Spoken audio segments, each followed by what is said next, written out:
Good morning. स्वागत है आप सभी का। कैसे हो आप सभी? आई होप आप सभी अच्छे होंगे। आज है दोस्तों 18 सितंबर 2020 और 18 सितंबर 2020 से बनने वाले जितने भी जो मोस्ट इम्पोर्टेंट जो करंट अफेयर के क्वेश्चन हैं उनके बारे में आज हम डिस्कस करेंगे। और करंट अफेयर जो क्लासेस है दोस्तों, वो किसी भी एग्ज़ाम के लिए करंट अफेयर एक मोस्ट इंपॉर्टेंट पार्ट होता है, चाहे वो आपके आने वाले कोई भी एग्ज़ाम हो, दिल्ली पुलिस, एनटीपीसी या रेलवे ग्रुप डी। क्लियर है। और हमारे इस चैनल पर आपको क्या है, पीडीएफ भी प्रोवाइड करवाई जाती है डेली में। क्या है, डिस्क्रिप्शन बॉक्स में एक लिंक देता हूँ, वहाँ पे आप जाकर पीडीएफ को हम प्राप्त कर सकते हो। ठीक है ना। क्लियर है। तो स्टार्ट करते हैं आज की क्लास। कल मैंने आपसे क्वेश्चन पूछा था कि महिला यूएस ओपन 2020 को किसने जीता। तो महिला जो यूएस ओपन है उसका खिताब किसने जीता है? उसको जीता है नाओमी ओसाका ने।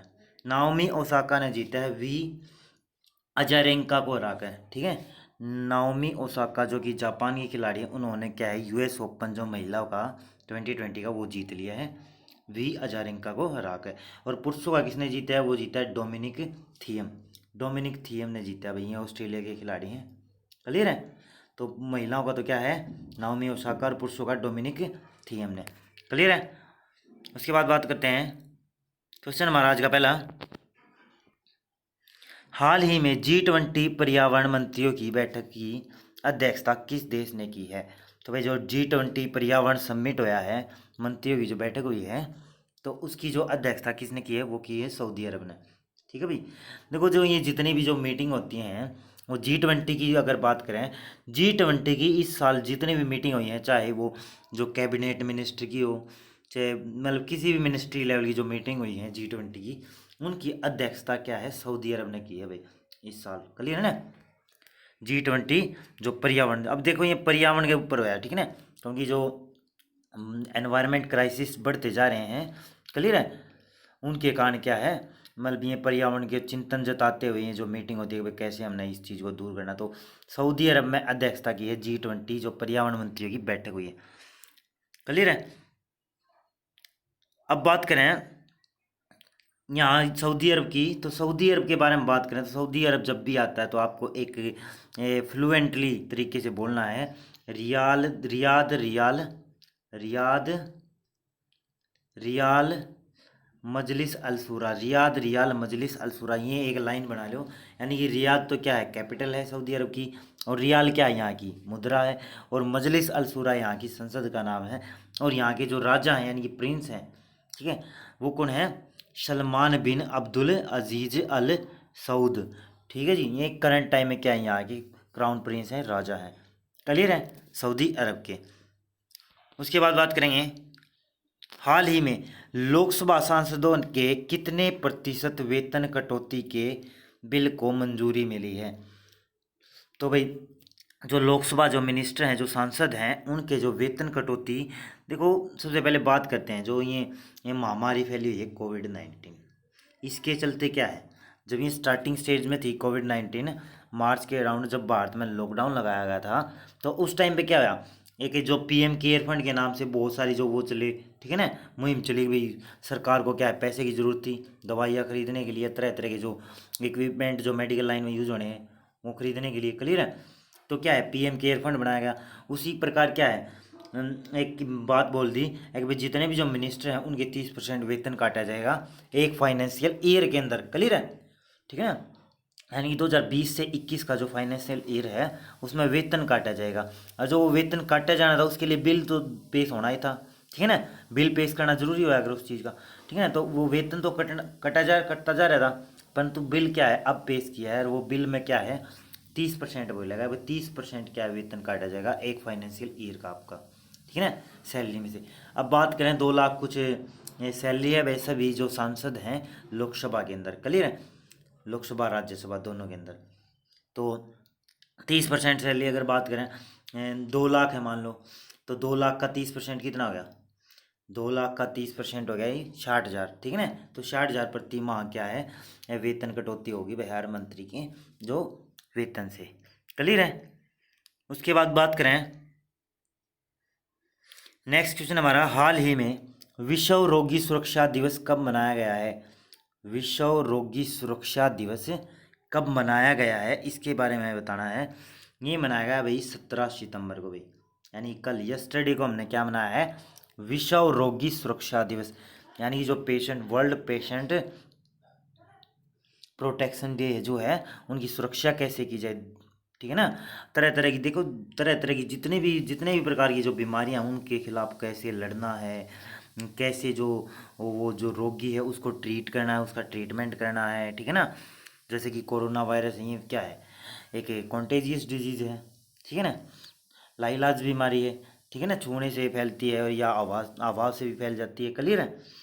तो ये जो बीमारी है, इसके इसके साथ जो मेडिकल लाइन में बात करेंगे, तो कैसे इन लोगों के साथ बिहेव करना, इन पेशेंट के साथ, तो उन रोगियों की सुरक्षा कैसे करनी है, उनको बचाना कैसे, तो उस तरह की एक मुहिम है। और 17 सितंबर को मनाया गया, और ये पहली बार क्या है, 2019 में मनाया गया था, ठीक है।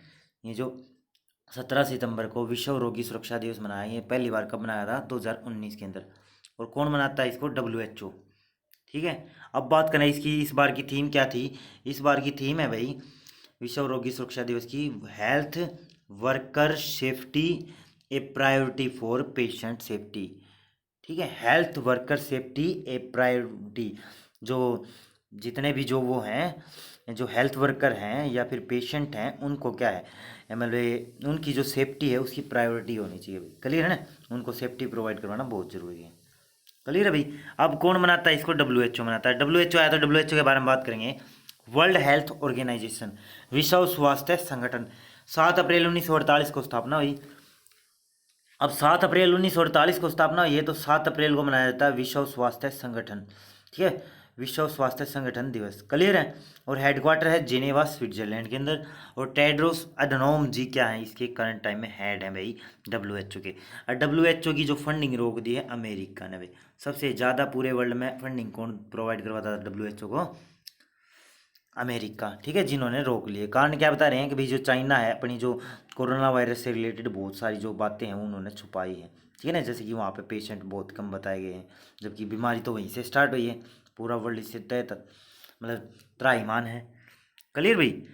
तो उसके बाद बात करेंगे, हाल ही में किस राज्य में हाथी पुनर्वास केंद्र स्थापित करने की घोषणा की गई है। तो भाई जो हाथी पुनर्वास केंद्र स्थापित किया जाएगा, तो वो किस राज्य में स्थापित किया जाएगा, वो ओडिशा राज्य के अंदर, क्लियर है। और ये हाथियों के संरक्षण हेतु क्या है, ये जो पहल स्टार्ट की है उड़ीसा राज्य सरकार ने, ठीक है ना, हाथी पुनर्वास केंद्र, क्लियर है। और ये उड़ीसा में स्टार्ट किया जाएगा। उड़ीसा के बारे में बात करें तो उड़ीसा की कैपिटल क्या है, भुवनेश्वर। उड़ीसा की कैपिटल क्या है, भुवनेश्वर। नवीन पटनायक बीजू दल जनता पार्टी से क्या है, यहाँ के चीफ मिनिस्टर हैं नवीन पटनायक, लगातार 5वीं बार बने हैं। प्रोफेसर गणेशी लाल यहाँ के राज्यपाल हैं उड़ीसा की। और उड़ीसा की बात करें तो उड़ीसा को ही पहले क्या है, कलिंग के नाम से जाना जाता था इतिहास में। कलिंग, कलिंग का यूज सुना हुआ ना, अशोक अशोक ने लड़ा था। तो भाई कलिंग के नाम से किस शहर को जाना जाता था, उड़ीसा को नाम जाना जाता है, क्लियर है ना। और उड़ीसा के बारे में बात करें, यहीं पे क्या है, नंदनकानन वन्य जीव उद्यान, सिमलीपाल वन्य जीव उद्यान और चंद्रका हाथी विहार यहीं पे है भाई, क्लियर है। और उड़ीसा में क्या है, एक व्हीलर द्वीप है भाई, जिसका नाम बदल के क्या कर दिया था, डॉक्टर APJ अब्दुल कलाम द्वीप कर दिया था, क्लियर है। और यहीं पे क्या है, चिल्का लेक है, जो कि भारत की सबसे बड़ी खारे पानी की झील भी है। उसके बाद बात करेंगे, अच्छा उड़ीसा में क्या है, गरिमा नामक योजना भी स्टार्ट हुई थी भाई, जो स्वास्थ्य कर्मी है उनके लिए, ठीक है ना। कल परसों ही बताया था मैंने, गरिमा योजना। उसके बाद बात करेंगे, हाल ही में विवादास्पद मैप जारी करने के कारण किस देश ने SCO की बैठक में न शामिल होने की घोषणा की है।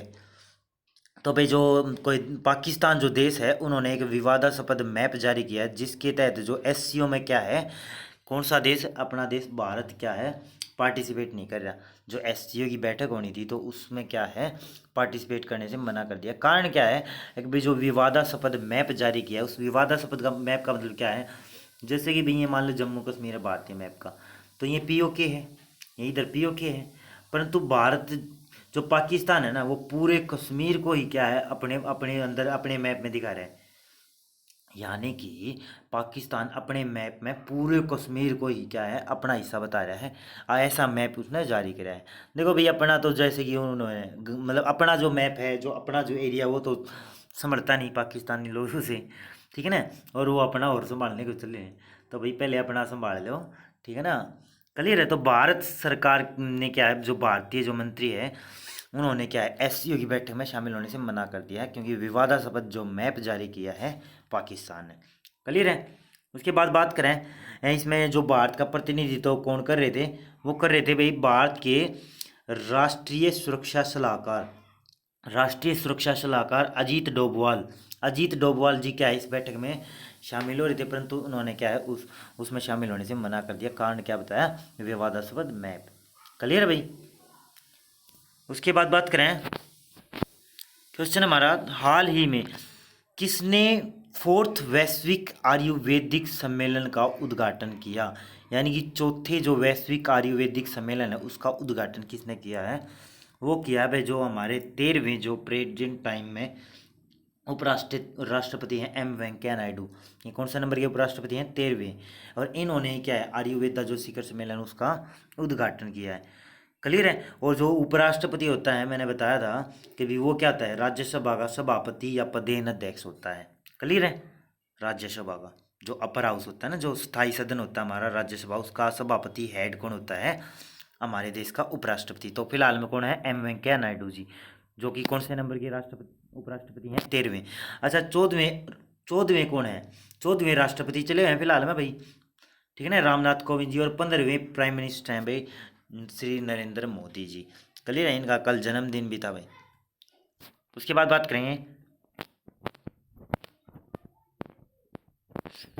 उसके बाद है, हाल ही में 5 स्टार कोविड-19 रेटिंग पाने वाला दुनिया का पहला एयरपोर्ट कौन बना।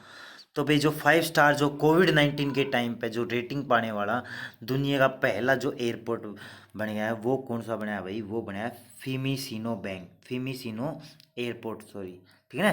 फिमिसिनो एयरपोर्ट क्या है, कोविड-19 के दौरान 5 स्टार रेटिंग पाने वाला एकमात्र पहला क्या बना है, एयरपोर्ट बना है भाई।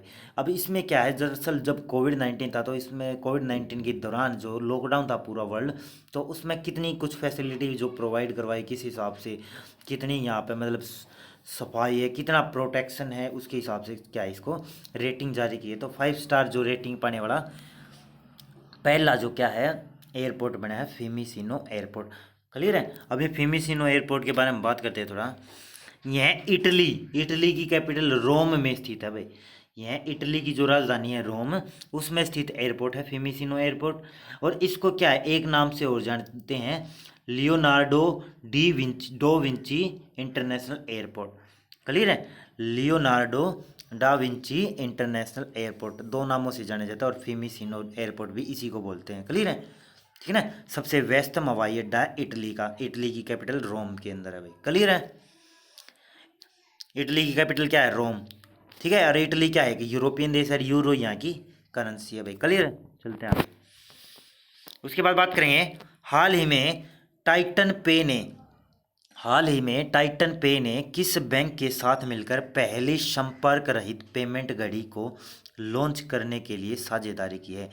तो भाई जो टाइटल पे है, टाइटल पेमेंट है, जो टाइटल जो घड़ियों की जो कंपनियां हैं उसने किस बैंक के साथ समझौता किया है, क्या करने के लिए भाई, एक डिजिटल तरीके से एक क्या है संपर्क रहित बिना टच के क्या है एक घड़ी होगी, उसको क्या है बिल्कुल बिना टच के क्या है आप पेमेंट कर सकते हो, किसी के अकाउंट में ट्रांसफ़र करके कर सकते हो। ठीक है ना। तो ऐसे बैंक कौन है जिसके साथ साझेदारी है, वो SBI, state bank of India. तो स्टेट बैंक ऑफ इंडिया के साथ क्या है टाइटन कंपनी ने समझौता किया, साझेदारी की है, क्या करने के लिए, एक कॉन्टैक्ट रहित जो क्या है एक घड़ी का निर्माण करेंगे। ठीक है ना। जिसके तहत क्या है पैसे ट्रांसफ़र हो जाएंगे किसी की भी अकाउंट के अंदर। क्लियर है। ठीक है। अब एसबीआई आया तो एसबीआई के बारे में बात करेंगे, स्टेट बैंक ऑफ इंडिया। दरअसल भाई 1921 से पहले 3 बैंक थे, bank of Madras, bank of Bombay, bank of Calcutta.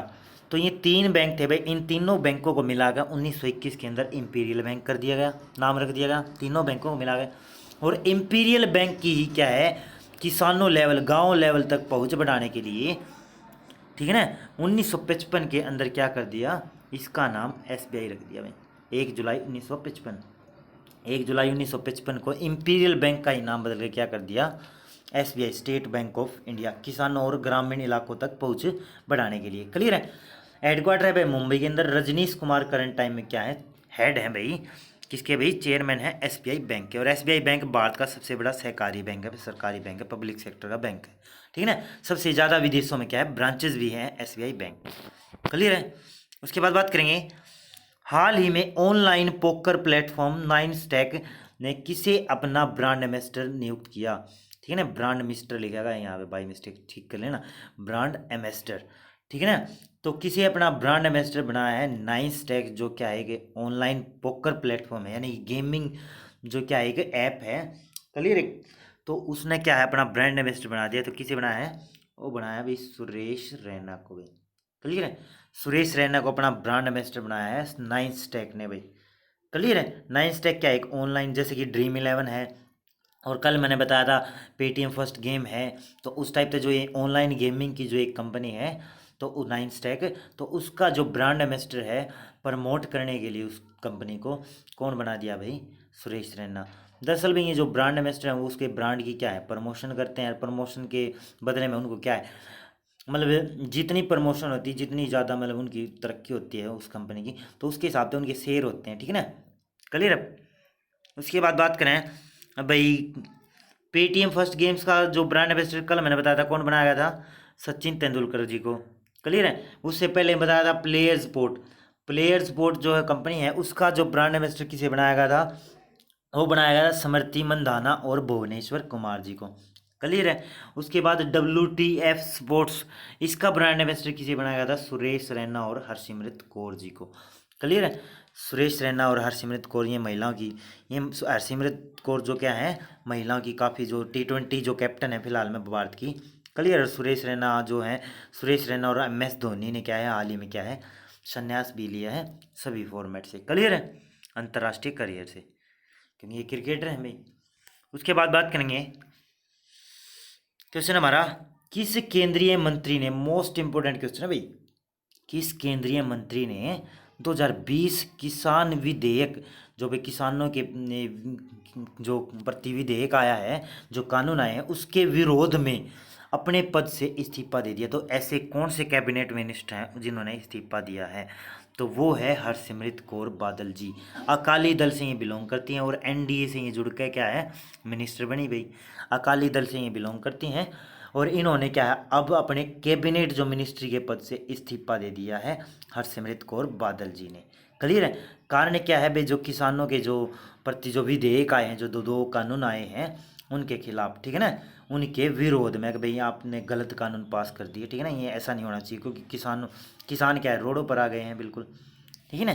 अब ये जो विधेयक है उनके नाम जान लो पहले, ये दो विधेयक हैं भाई, ये कौन कौन से विधेयक हैं, एक है कृषि उपज व्यापार और वाणिज्य संवर्धन सुविधा विधेयक 2020, एक तो ये है भाई, और एक है कृषि सेवा पर करार विधेयक, ठीक है, कृषि सेवा पर करार विधेयक, क्लियर है। ये दो प्रमुख विधेयक हैं। इनमें क्या होगा दरअसल, मतलब जो गवर्नमेंट क्या है उसने क्या है कि मतलब नई तकनीक के साथ जो नई वो अपनी मुहिम लेके आई उसमें क्या है, जैसे किसान है भाई, किसान पहले क्या था भाई अपने स्टेट लेवल पे ही अपनी फसल को बेच सकता है भाई, ठीक है ना, स्टेट लेवल को बेचे, स्टेट में बेचेगा, ठीक है ना। अब क्या कर दिया है कि भाई सेंटर, मतलब जो पूरे भारत के अंदर किसान क्या है कहीं पे भी जाकर फसल बेच सकता है। उससे क्या होगा दोस्तों, उससे फीडबैक जो है कमियां ये आएगी कि भाई जो किसान है ना उसकी जो जो फसल है उसको खरीदने वाला कोई नहीं मिलेगा, ठीक है ना, क्लियर है। अब पहले क्या था कि भाई स्टेट लेवल को जरूरी था कि भाई जो किसान जो फसल उगाता है उसको खरीदा जाए, क्लियर है।